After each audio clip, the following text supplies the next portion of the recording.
and welcome to the Tavern Chat podcast. I'm your host, Eric Tenkar, your bartender in the OSR, your main provider to Tenkar's Tavern blog. 99.5%. That's what I'm going to call the renovations at La Casa de Tenkar. The contractor comes back tomorrow to finish one last thing, although the bulb shorted out in the ceiling fixture. The fan works. Can't be. I don't know if the bulbs are too powerful. I don't know. I'll find out. In any case, we did Tavern Chat tonight. Actually, it's still going on as I record this, but it's about 11:15, and I got to get to the podcast, obviously. And we had some interesting discussions. We talked about Ralph Bakshi's uh, Wizard. Was it Wizard or Wizards? In any case, the classic movie and the RPG that was put out by Ken Whitman, of all people. We talked about urban adventures, city adventures, and how it can certainly sidetrack a party real quickly, especially with all the shops they can go to, and everybody has their own agendas. It seems that when you are out in the wilderness, everybody's agenda is to find a safe location, but when you are in an urban environment, everybody's agenda is their own shopping, finding a guild master, finding a trainer, looking for potions, looking for a play, the church for healing. There's a lot of things that people are looking for, and they do. It was like somebody mentioned, it's like trying to herd cats. Well, yes, they're trying like to herd cats, and I don't have an easy solution for it, which is why I like to use my urban environments, generally speaking, as window dressing, unless you plan on running an adventure within it. And if you're going to do that, I think you have to highlight places.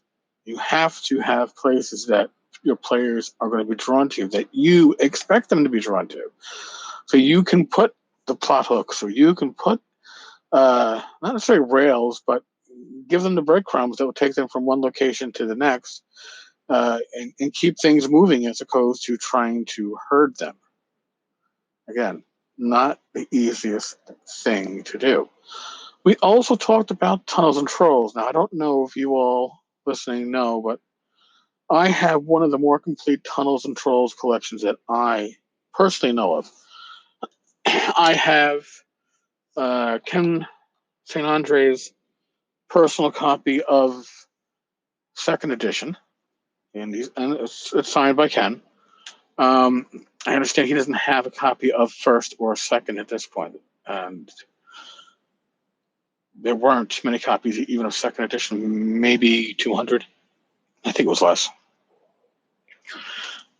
First print I have only as a reprint. Third print I do not have, but it has the same cover as fourth print, just a different color to the cover, if my recollection is correct. I don't know what the content difference is. Fifth edition and 5.5, in addition to the variations on the box set, which includes the black with gold, and then the troll cover. There's at least two different versions of the troll cover. There's the orange box, that was the UK version. And then there were the Corgi UK releases, which were the oversized paperbacks, which if you can find them, Flying Buffalo was selling them for a while. You can't get the core rules, but you can get the solo adventures, and they are a 2-pack of solo adventures with a very strong version of the Tunnels and Trolls rules, slightly stripped down, but seriously, if you're looking for 5.5 rules, it's probably the most affordable way to get the rules. Now, the UK versions generally do away with spell names that were considered to be offensive or silly. What was it? Poor Baby, I believe, is the healing spell. I forgot what that was changed to, but it was changed in at least one of the UK editions. Yes, Amasa, which is basically the charm spell, was changed from a name that, well, makes one think back to the period of slavery in America. So yeah, then the unofficial sixth, I believe it is, which was probably put out by Shipman. It's a whole. I could do a whole podcast episode on James Shipman. I probably should at one point. When we talk about Ken Whitten being a fucking thief, Shipman took it to a whole new level. Whole new level. Yeah, I'll have to. That's an episode I'm gonna actually have to put pieces together because I have to have a nice narrative going for that one. Seventh edition, which was the Fiery Dragon 7.5 Fiery Dragon box set. Shipman was involved in those two legitimately. And then Tunnels and Trolls Deluxe, and all different versions of the solos and all that stuff. My collection is huge. It's not complete, but much more complete than if I'd been trying to collect something like, oh, I don't know, original TSR Dungeons and Dragons stuff. So, geez, what else? Total aside, but from the geek point of view, I found packed away in the cubby hole corner my original Atari Lynx. Yes, the Atari Lynx. Now, had a game in the Lynx was from copyright 1990, so I'm guessing my Atari Lynx is maybe hitting about 30 years old. It kind of still works. It booted up with the game in it. I couldn't get the game to run, although I had the game open screen. The colors are bled out. The screen got much too much brightness going on. I mean, there's a setting that I missed. I gotta check it out again. Play with it a little bit. But damn fucking cool from the geek version standalone thing.